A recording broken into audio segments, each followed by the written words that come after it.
Айдос пен Марал үшін таң әрдайым үнсіз басталады. Тек бұл үнсіздікті ас үйдегі сағаттың тықылы мен анда-санда сөйлейтін ересектердің даусы ғана бұзып тұрғандай. 3 жастағы ұлы Нұрсұлтан дүние есігін ашқалы бері бір сөз айтпады. Тіпті ана, әке деген қарапайым сөздердің өзін аузына алған емес. Әрбір таң, әрбір кеш осы үнсіздікпен басталып, осы үнсіздікпен аяқталады. Марал ұлының қолынан жетектеп, бөлме ішінде жүріп келе жатып, тағы да бір рет еріндерін қимылдатып, «А, деп айтшы жаным, а, деп күлімсіреп, бала анасының қимылына қызыққандай болып қарап тұрады, бірақ дыбыс шығармайды. Тек жанарынан бір белгісіз мұң сезіледі. Кей сәтте ол дыбыс шығарғысы келгендей ернін жыбырлатады, бірақ онысынан ештеңе шықпайды.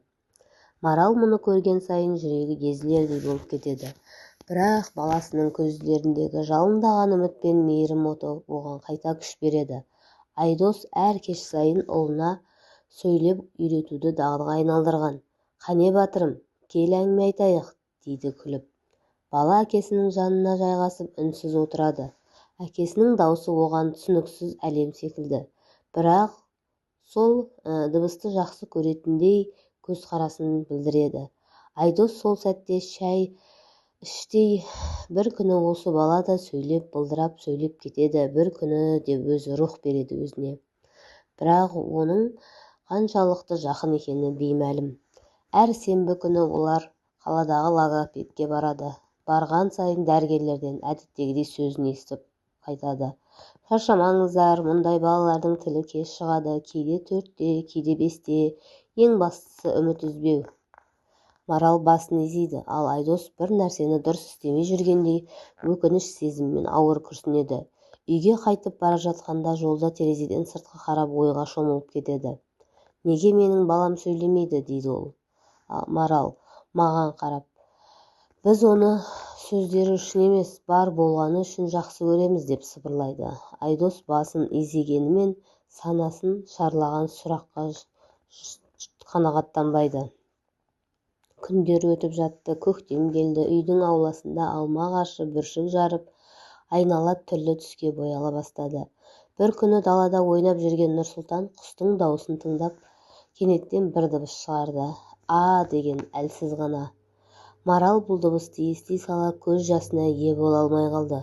«Айдос, Айдос, келші», деп дауысы дірілдеп, Айдос сыртқа жүгіре шықты.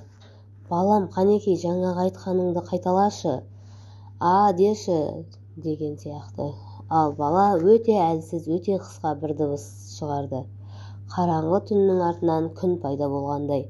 Айдос баласын құшақтап алып, қуаныштан көзі жасқа толды. «Батыр, сөйлегеніңе шүкір», бірақ олар мұның ең бастамасы екенін білді. Бұл әлі сөз емес, дыбыс, бірақ әрбір дыбыс үлкен бір жеңіс. Осы сәттен бастап Маралдың да, Айдостың да өмірінде жаңа серпіліс басталды. Олар енді бұрынғыдай күйзелмейді, енді әр күн үміттің жаңа сатысы болды. Айлар өтті, Нұрсұлтан әлі толық сөйлемесе де, бұрынғыдай жиірек дыбыс шығарады. Әр дыбыс ата-ананың жүрегіне тербететін ән секілді. Ал Марал күнделікті жаза бастады. Бүгін Нұрсұлтан тағы «А» деді. Бәлкім ертең «Ә» дер, бір күні «Ана» дер. Сол күнді күтемін.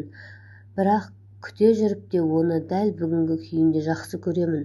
Айдос ұлын велосипедке отырғызып күнде серуендейтін.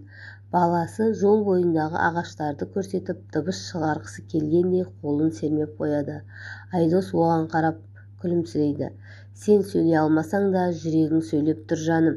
Шынымен де Нұрсұлтанның сөйлегенінен де маңыздысы оның көзқарасы еді. Сол көзқарастан Айдос та, Марал да мейірім, сенім, жылулық көретін. Бір кеште Марал мен Айдос баласын ұйықтатып болған соң ұзақ отырып әңгімелесті. Шамның жарығы екеуінің де жүзін шағылыстырып тұр. Марал кейде шаршап кеттем, бірақ бүгін ол дыбыс шығарғанда білмеймін, қуаныш деген осы шығар, деді Айдос. «Мен де шаршаймын, бірақ біз жалғыз емеспіз. Нұрсұлтан бізді таңдады. Демек біз оған лайықпыз», деді Марал күлімдеп. Айдос әйелінің қолынан қысып қойды. «Бір күні ол бізге әке, ана дейді. Мен соған сенемін». «Мен де», деді Марал. екеуі терезеге қарады. Төбеде жай айдың жарығы ғана айналып шағылысып тұр. Үйдің іші тып-тыныш. Бірақ бұл үнсіздік бұрынғы үнсіздік емес. Бұл үміттің үнсіздігі. Жылдар өтер, Нұрсұлтан мүмкін ертең, мүмкін 1 жылдан кейін, мүмкін 5 жасында, бірақ сөзсіз сөйлеп кетеді.